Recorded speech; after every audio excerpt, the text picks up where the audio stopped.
As linhas contam histórias inteiras. Falam de valores, de sonhos, de possibilidades.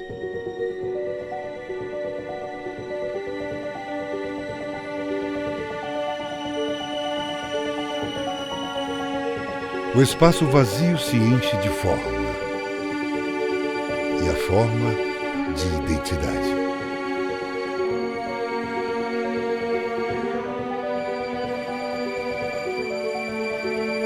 Desse encontro, nasce o novo. Nasce a marca.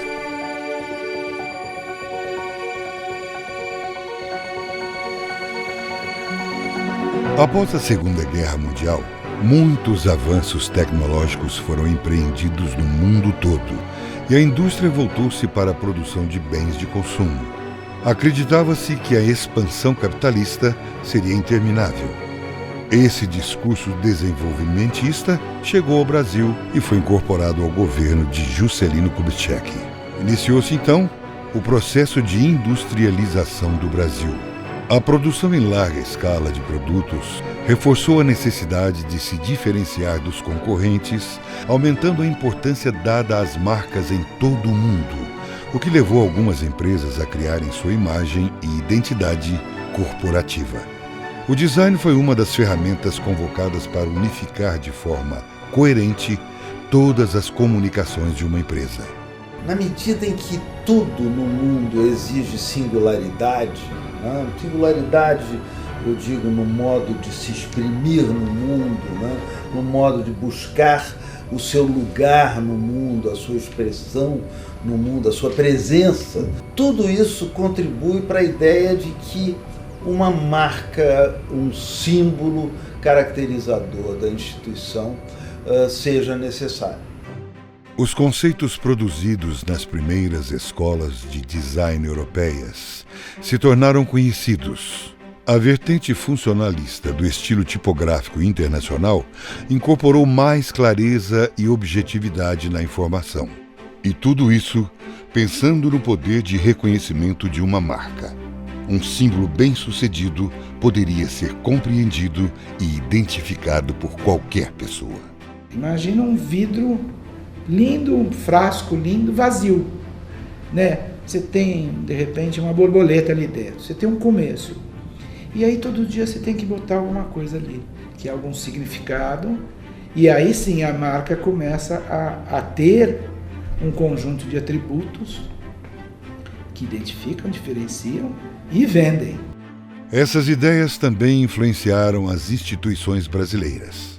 Em 1965, o Banco Central do Brasil entrou em funcionamento e, neste mesmo ano, ganha a sua primeira marca.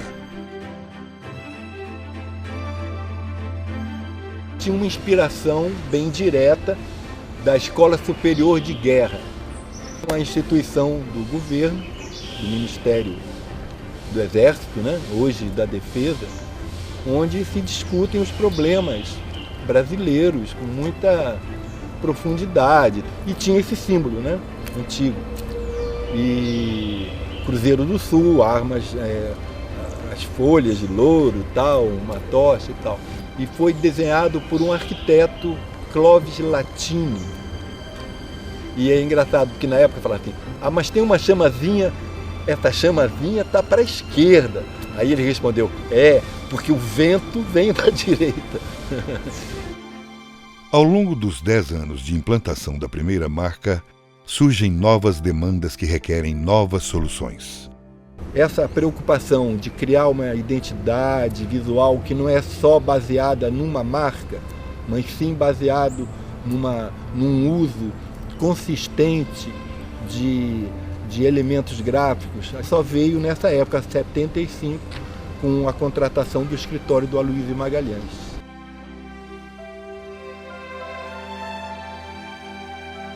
O Aloysio vem dessa tradição cultural pernambucana, que é muito forte, muito rica. Um artista plástico que decide, num determinado momento, tornar-se designer, né, atualizando a sua função de criador estético e de comunicação, um dos publicistas, né, a respeito do design de maior peso na imprensa. O Luiz aproveitava toda a circunstância para falar de design.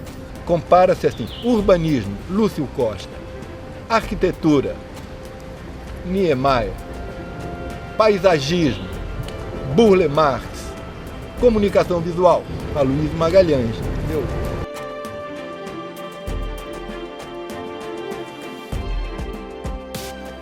Em 1967, Aloysio Magalhães se torna o designer responsável pela criação do padrão monetário brasileiro.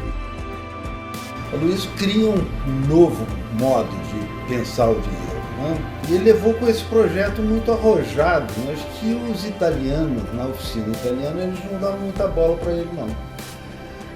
Quando teve um inglês, ele viu o Aloysio tentando fazer e os técnicos não dando muita bola para o Aloysio, não. Então ele pegou o Aloysio e levou para a Inglaterra, para desenvolver na Inglaterra. Agora, em inglês falar Aloysio é uma coisa difícil, né? Então o tal sujeito fala assim, let's call him George. E a partir de então, inclusive na correspondência, o Aloysio virou George.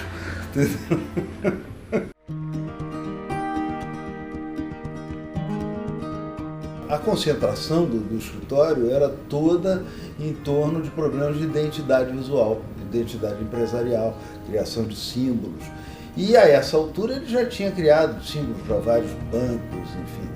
Um belo dia ele chegou com essa demanda para mim, olha, tem um problema do Banco Central, tem que ser pensado um símbolo, me mostrou a proposta, o que nós tínhamos que atender, né? Enfim, criar um símbolo e um programa de identidade visual, e tinha uma condicionante, era o discurso do Paulo Lira, que era então presidente do banco, que ele dizia que a economia brasileira tinha quatro pilares que haviam norteado o projeto do edifício sede, que tinha acabado de ser projetado. Brasília é inaugurada em 1960 e se torna a capital do Brasil. A cidade planejada foi o mais importante ícone do modernismo brasileiro e influenciou o Banco Central na construção de sua nova sede. O projeto do prédio foi inspirado no dobrão, moeda do século XVI com o símbolo de uma cruz da Ordem de Cristo. Será que a marca surgiu a partir do dobrão? O dobrão está aqui no calendário, nosso calendário deste ano, está o dobrão de valor intrínseco, mais pesado, não só do Brasil, mas de quase todo mundo, né? Daí a razão da escolha do dobrão. Mas a marca não nasceu a partir do dobrão, que nasceu a partir da imagem do dobrão foi o prédio. A marca deriva, não do dobrão, mas ela deriva do prédio. Então seria a projeção do prédio, né? Daí esta relação de sombras, né? Que a gente pode identificar na marca. A gente pensa, né, em processo criativo como alguma coisa assim um pouco mágica, né? No caso não tinha mágica nenhuma. Nós fazíamos dezenas de estudos de proporção. Então você há de ver lá no símbolo do Banco Central, uma das hastes ela corresponde a, se não me engano, a metade da outra haste, e talvez a outra seja a metade da outra haste mais grossa, enfim, né? Mas isso era feito às vezes com 3 módulos, com 4 módulos, enfim, com 5 módulos, para chegar à proporção que nós considerávamos ideal. Aquilo ia para a parede, nós ficávamos olhando aquilo dali até apontar normalmente entre uma solução e outra, e aí nós fazíamos mais uma.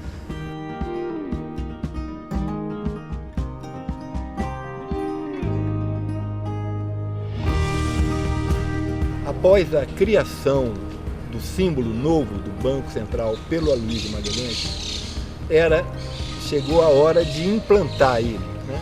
Então o Aloysio preparou chamados manuais de identidade visual, do programa de identidade visual do banco, que tinha as recomendações básicas de uso do símbolo e do tipo de letra e recomendações básicas assim, da sinalização do prédio, dos veículos, os uniformes, tudo isso faz parte do programa de identidade visual.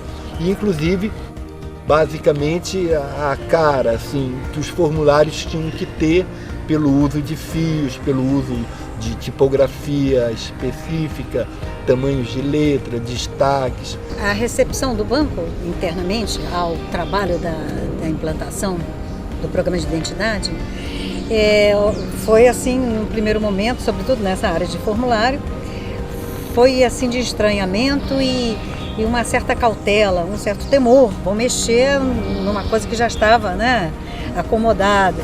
Através do projeto de design e do trabalho de organização e métodos, nós reduzimos a quantidade de impressos. Tinha 4.500 formulários no banco naquela época. Nós reduzimos para 1.500. Basicamente, racionalizando o objeto impresso. Então, quando o banco começou a construir os seus edifícios sede, a marca do banco começou a aparecer de uma maneira muito forte. Ela estava na entrada, ela estava na bandeira, que foi uma coisa que nós criamos também, a bandeira do banco, enfim.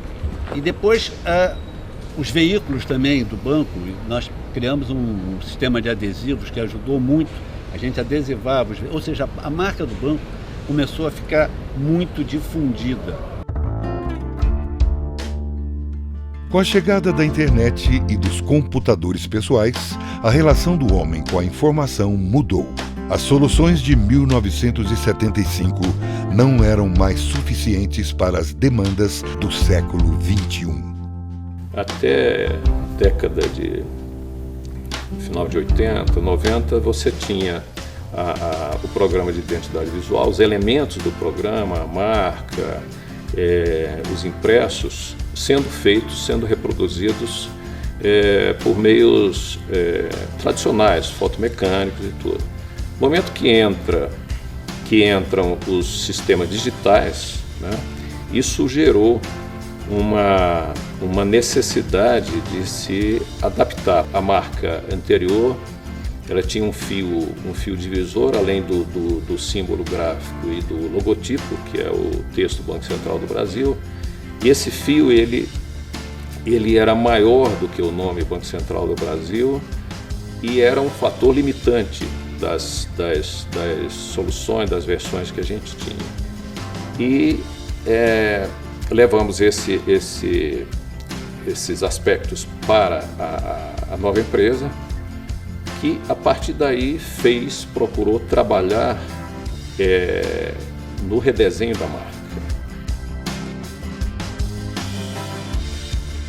Basicamente, nós pensamos em 3 caminhos. O caminho do ajuste, que estava seguindo, um caminho de criar alguma coisa nova, especialmente em cima das iniciais BC, não gratuitamente, mas porque o banco era conhecido como BC, né? Então, BC, usar as letras, essas 2 iniciais, poderia ser um caminho interessante e a gente achou que devia ser testado.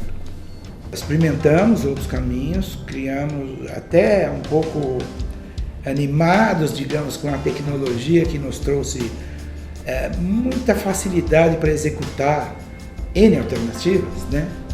Porque nós somos da época do Pest-up, do desenho à mão livre, de colar letra por letra.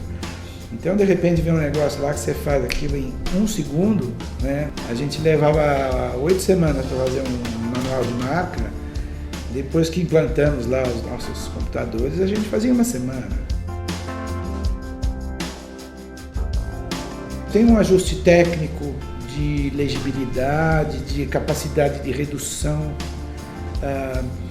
que deve ter influenciado um pouco nesse redesenho. Quer dizer, o quanto a marca resiste à redução, resiste a uma tela de 72 dpi, resiste enfim, a esses meios novos, com certeza foi um dos parâmetros para fazer o ajuste que foi feito.